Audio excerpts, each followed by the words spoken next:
안녕하세요. 건강에 대한 이야기를 쉽게 풀어 전달해 드리려고 노력하는 털보 의사입니다. 오늘 영상에서는 통풍이 단순히 관절 통증을 넘어서 몸 전체의 건강을 해치는 심각한 질환이라는 점을 말씀드리려고 합니다. 최근 통풍 치료 지침은요, 단순한 생활 습관 개선, 음식 조절 그런 것보다도 약물 치료가 매우 중요하다고 강조하고 있습니다. 왜 약물이 중요한지, 약물 치료를 소홀히 하면 어떤 위험이 있는지, 앞으로의 연구가 통풍 관리에 어떻게 도움이 될지 현실적이고 분명하게 설명해 드리도록 하겠습니다. 첫 번째, 통풍은 단순히 관절이 아픈 병 정도로 알려져 있었지만 실제로는 몸 전체 건강과 밀접한 관련이 있는 심각한 질병입니다. 제가 이 점을 매우 강조하고 있는데요. 우리 몸의 요산이라는 물질이 지나치게 쌓이면 요산 결정이 몸속에 박혀서 통풍이 생기는데, 이 요산 결정은 단순히 관절에만 문제를 일으키는 것이 아니라 신장, 심장, 혈관 같은 전신에 악영향을 끼칩니다. 뇌에도 영향을 미칩니다. 제대로 관리되지 않은 통풍은 만성적인 관절염뿐만 아니라 신장 기능 저하, 당뇨병, 심장병, 고혈압 등의 위험성을 크게 높입니다. 따라서 통풍은 단순한 통증 관리만으로 해결할 수 없는 복합적이고 중요한 건강 문제입니다. 단지 관절이 아픈 질환으로 방치되거나 간과되면 장기적으로 더 큰 건강 문제에 직면할 가능성이 높습니다. 전신 건강을 지키기 위해서는 통풍을 제대로 이해하고 적극적으로 치료하는 것이 중요합니다. 두 번째, 통풍 환자 중에는 고기나 술, 그런 것들만 끊으면 증상이 사라질 것으로 생각하는 분들이 많습니다. 하지만 현실적으로 음식이나 생활 습관만으로 조절할 수 있는 요산의 양은 매우 적습니다. 퍼센트로 얘기하자면 한 5%에서 10% 정도입니다. 실제 우리 몸에서 대부분의 요산은요, 자연적으로 매일 만들어지기 때문에, 즉 대사 과정에서 만들어지기 때문에 음식 섭취만으로 요산을 충분히 낮추기는 실제로는 어렵습니다. 느낌과 의욕과 다릅니다. 오히려 지나치게 까다롭게 음식을 제한하면 단백질 섭취가 적어져서 또 영양분이 또 제대로 섭취가 되지 않아서 몸이 약해지고 다른 건강 문제가 생길 수 있습니다. 또한 생활 습관만 개선하고 약물을 복용하지 않으면 여전히 높은 요산 수치가 유지되어서 심각한 합병증이 올 가능성이 큽니다. 그렇기 때문에 생활 습관 관리만으로 통풍을 완전히 해결하겠다는 생각은 매우 위험하고요. 약물 치료와 함께 관리하는 것이 현실적인 선택입니다. 세 번째, 통풍 치료에서 가장 중요한 목표는요, 혈액 내 요산 수치를 정상으로 유지하는 것입니다. 혈중 요산 수치가 일정 기준 이하로 낮아지면 통풍이 점점 없어집니다. 우리 몸에 있는 요산 결정이 녹아서 없어지기 때문이죠. 요산 결정이 없어질수록 통풍 발작의 빈도와 강도가 현저히 줄어듭니다.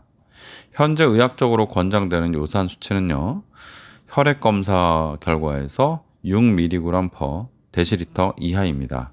보통 그냥 숫자만 얘기하죠. 6 이하입니다. 이 목표를 이루기 위해서는 요산 생성을 줄이거나 배출을 촉진하는 약물을 반드시 사용하는 것이 좋습니다. 꾸준히 약물을 복용하면 요산 결정이 관절이나 신장에 쌓이는 것을 없애기도 하고 또 예방도 할 수 있습니다. 이로 인해서 통풍의 재발도 줄고 삶의 질도 향상됩니다. 다시는 아프지 않게 되죠. 통풍 관리를 성공적으로 하려면 약물을 규칙적으로 사용하는 것이 가장 중요합니다. 네 번째, 약물을 꾸준히 복용하지 않고 통풍을 방치하는 경우에 환자들이 현실적으로 매우 큰 고통과 위험에 처하게 됩니다. 통풍 발작이 자주 발생하면서 관절의 통증과 손상이 점점 심해지고 결국 관절이 아예 못 쓰게 되는 경우도 있습니다. 저도 오른쪽 두 번째 발가락이 잘 안 움직입니다. 또한 신장에 요산 결정이 쌓이면 신장 기능이 점차 악화되어서 만성 신장병이나 신부전의 위험까지 높아집니다. 그리고 심장병이나 중풍의 위험도 급격히 증가해서요, 생명을 위협할 수도 있습니다. 이런 문제들은 약물 치료를 소홀히 할 경우 현실적으로 나타나는 흔한 상황입니다. 이렇게 흔한데 여태껏 강조가 되지 않았죠. 따라서 약물 치료를 꾸준히 받아야 건강을 지키고 통풍으로 인한 고통에서 영원히 벗어날 수가 있습니다. 다섯 번째, 최근 연구에 따르면요, 통풍 치료에서 요산을 낮추는 약물을 꾸준히 복용할 경우에 실제로 심장병, 신장질환, 동맥경화, 중풍 등 심각한 합병증을 예방하는 효과가 통계적으로 입증되고 있습니다. 일부 잘못 알려진 것과는 달리 약이 합병증이 크지 않아서 약을 먹는 것이 안 먹는 것보다 이익이 훨씬 큽니다. 다만 아직 정확한 효과나 정도나 장기적인 예후 개선에 대한 더 확실한 데이터가 조금 더 필요합니다. 앞으로 통풍치료 연구에서는요, 이런 관계들을 더욱 명확하게 밝혀내서 약물 치료의 효과와 안정성을 더욱 강화할 것으로 기대됩니다. 이런 연구가 진행되면 통풍 치료가 더욱 효과적이고 안전한 방법으로 발전하게 되어서 환자 여러분이 더 건강한 삶을 누릴 수 있게 될 거라고 생각합니다. 지금보다 더 정확한 통풍 치료 지침이 마련될 수 있도록 지속적인 관심과 연구가 중요합니다. 연구에 대해서 하나만 더 말씀드리면요.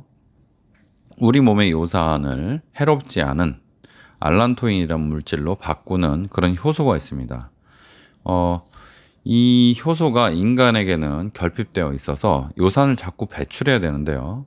이 효소를 결핍을 없애면 그렇다면은 통풍이 다시는 오지 않지 않겠나 그렇게 연구하는 또 팀이 또 있습니다.